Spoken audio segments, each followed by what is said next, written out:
Bonjour à tous. Cette semaine dans Sport 7, on parle rugby. J'ai le plaisir d'accueillir John Delel, entraîneur du SCO Rugby. Bonjour John. Bonjour. Merci d'être avec nous.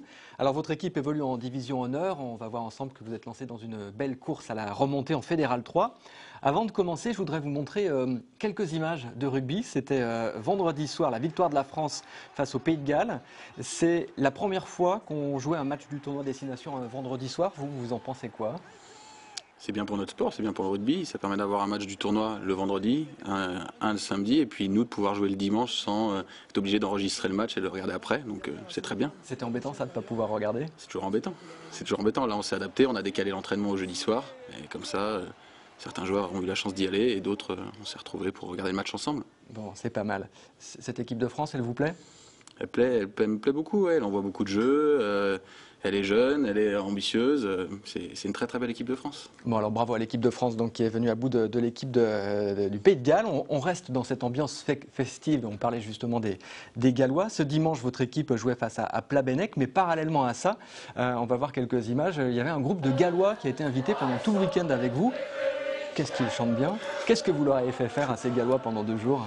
Alors ce sont la section Vendée Cave de notre club, donc ce sont les personnes de notre club qui ont essayé, qui ont invité ces Gallois à découvrir Angers. Donc ils ont fait, il me semble, de la boule de fort, ils ont fait de la visite de cave forcément, ils ont joué au rugby aussi le dimanche matin et puis ils ont mis une sacrée ambiance hier, donc c'était super sympa. Ouais. Est-ce que vous n'êtes pas un peu jaloux de ce grand esprit rugbystique de la part des Gallois, qui est très différent de celui des Français? Ouais, si, forcément qu'on est jaloux, parce que quel que soit le niveau, quel que soit le score, quel que soit ce qui se passe, eux, ils mettent une ambiance complètement folle, quoi. Donc c'est génial. Bon, de l'ambiance, il y en avait quand même dimanche après-midi sur le terrain du stade de la Baumette.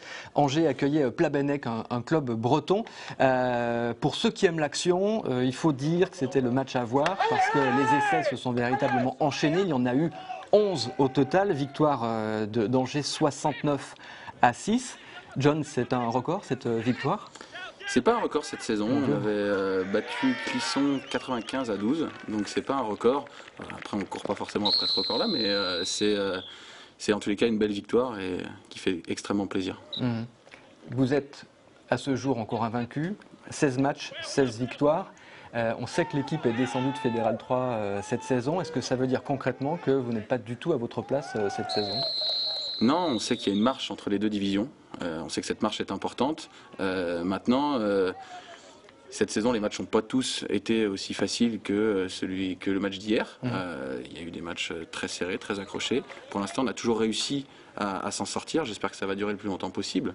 Après, l'an prochain, si jamais on a la chance de retrouver le niveau national, il faudra tous les dimanches se battre pour gagner petit à petit des matchs et puis assurer un maintien ou des choses comme ça. Une victoire aussi facile, est-ce que, bon c'est plutôt sympa, mais est-ce que des fois ça n'entraîne pas un peu le fait que les joueurs déjouent et se sentent moins concernés? C'est le risque, c'est sûr. Maintenant, l'avantage que l'on a en tant qu'entraîneur, c'est qu'on a un effectif très très nombreux. Et chaque joueur est au courant que sa place elle n'est pas assurée et donc on essaie de faire fonctionner la concurrence. On a une équipe B derrière parce qu'en fait l'équipe B fait exactement les mêmes matchs que l'équipe A avec un championnat qui est aussi comptabilisé de la même manière. Et donc il y a des alternances entre équipe B et équipe A. Et donc quand tous les joueurs restent entre guillemets sous pression et savent que leur place de dimanche, c'est peut-être pas assurée pour le dimanche d'après, ça les oblige à rester concentrés et à finir à faire un match complet comme ils l'ont fait hier d'ailleurs. Bon, on a quand même posé la question à votre capitaine, savoir ce que ça lui faisait de jouer des matchs pas trop compliqués. C'est vrai que ça ne nous rend pas le championnat facile pour travailler. Actuellement, on est dans une phase où tous les matchs sont un peu faciles et du coup, on tombe dans des travers où on oublie un peu les bases rugbystiques, notamment les bases de conservation du ballon. On veut trop jouer et on oublie l'essentiel du collectif. Le collectif. On va voir le classement. Vous êtes donc premier avec 16 victoires sur 16 matchs joués. Les choses sérieuses arrivent. Vous avez une confrontation à Pornic le week-end prochain. C'est un peu le gros match. Est-ce qu'on peut dire qu'après, ça peut être un peu plié pour la remontée?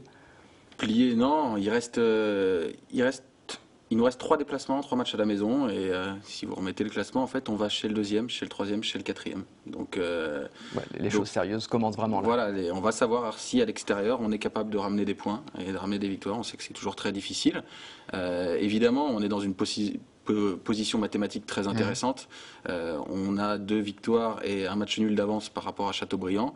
Donc ça veut dire qu'il faut qu'on aille chercher une des 3 victoires à l'extérieur et après rester maître à la maison et ça suffira. Maintenant, si on peut la prendre dès dimanche prochain à Pornic, je signe tout de suite. Bien sûr. C'est quoi la force de votre équipe cette saison sur le terrain?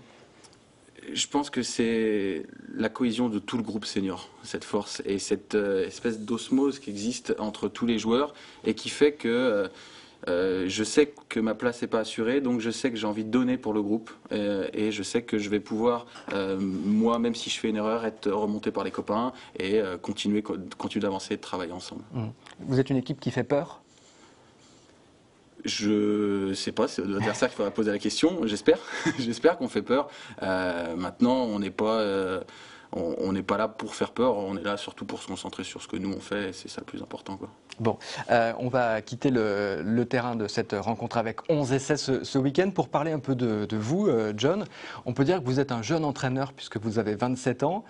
Vous êtes joueur et également entraîneur. Ça, c'est une fonction que vous arrivez à gérer facilement dans le rugby? Alors, on est dans le staff, je suis pas le seul à faire ça, puisque je suis dans le staff, il y a David Gauthier, qui est également entraîneur-joueur, qu'on voit derrière, là d'ailleurs, sur ces images-là. On est aussi, il y a Alexandre Pietrini, qui est également joueur, et après, il y a 2 autres entraîneurs, Olivier Bussereau et Daniel Chabot, qui, eux, ne sont qu'entraîneurs. On essaye en fait de faire en sorte que ça soit un avantage plutôt qu'un inconvénient, dans le sens où quand on est sur le terrain, quand on est dans une discussion entre joueurs, on entend des choses et des fois les relations entraîneur-joueur, quand c'est cloisonné, c'est plus compliqué. Là, on peut dire qu'il n'y a pas de cloison, quoi. Donc on essaye de faire que ça soit un avantage. Vous êtes quel style d'entraîneur? Proche de mes joueurs. J'essaye en tous les cas de communiquer énormément avec eux, d'être très proche d'eux, d'écouter ce qu'ils me disent, d'écouter leurs ressentis, d'écouter leurs envies, d'écouter... On sait que l'affectif dans le rugby, c'est ce qu'il y a de plus important. C'est quoi? Il faut aimer ses joueurs, aimer les hommes? Oui, il faut aimer les hommes et les comprendre, je pense. Ouais. Ça, c'est très important. C'est-à-dire que ce ne sont pas des professionnels, ce sont des gens qui viennent prendre du plaisir, qui font énormément de sacrifices parce que... Quand on parle dimanche, les gens de Plabennec là, qui sont venus sont partis à 6h du matin, ils ont dû rentrer à je ne sais quelle heure. Forcément, on quitte toute sa petite famille, on quitte ses copains, etc. Et donc, c'est pas évident, quoi. C'est pas évident, donc il faut prendre ça en compte. C'est pas leur métier, ils viennent juste prendre du plaisir, quoi. Ouais. Alors vous devez prendre du plaisir parce que première année en tant qu'entraîneur, 16 victoires sur 16 matchs, la vie est vraiment très belle. Vous imaginiez ça? J'en rêvais, c'est sûr, et les joueurs l'ont fait. Mais oui, c'est évidemment que ça se passe bien, que je suis très content, quoi. Très content. Maintenant, il faut terminer ce que l'on a travaillé cette saison. Et après, l'idée, elle est de pérenniser le club à l'échelon national, parce que Angers mérite d'avoir un club rugby à l'échelon national, quoi. Alors on est allé vous voir pendant la semaine à l'entraînement un soir au stade de la Baumette. Alors là évidemment c'est du rugby. Vous, c'est pas le seul sport que vous connaissez puisque vous êtes également engagé dans le basket, je crois. Oui, c'est ça. Oui. Je suis préparateur physique de Saint-Léonard également, basket, et ça m'aide énormément dans mon travail parce que c'est pas les mêmes joueurs. Hein. C'est pas les mêmes joueurs, mais on a déjà fait des rencontres amicales. Basketteurs et rugbyman, ils sont venus nous voir une fois jouer, on a été les voir jouer. C'est toujours très riche d'aller voir ce qui se fait à l'extérieur pour pouvoir progresser au sein de son club. Cette équipe, nous on l'avait suivie l'année dernière, c'était une année très difficile parce qu'il y avait eu la descente. On a le souvenir que c'était beaucoup de joueurs, d'étudiants étrangers, de militaires, ce qui posait parfois un petit peu des problèmes d'assiduité. Est-ce que cette équipe aujourd'hui, ce sont les mêmes joueurs? Est-ce qu'elle a beaucoup changé? Elle a très peu changé, très peu changé. C'est une équipe très jeune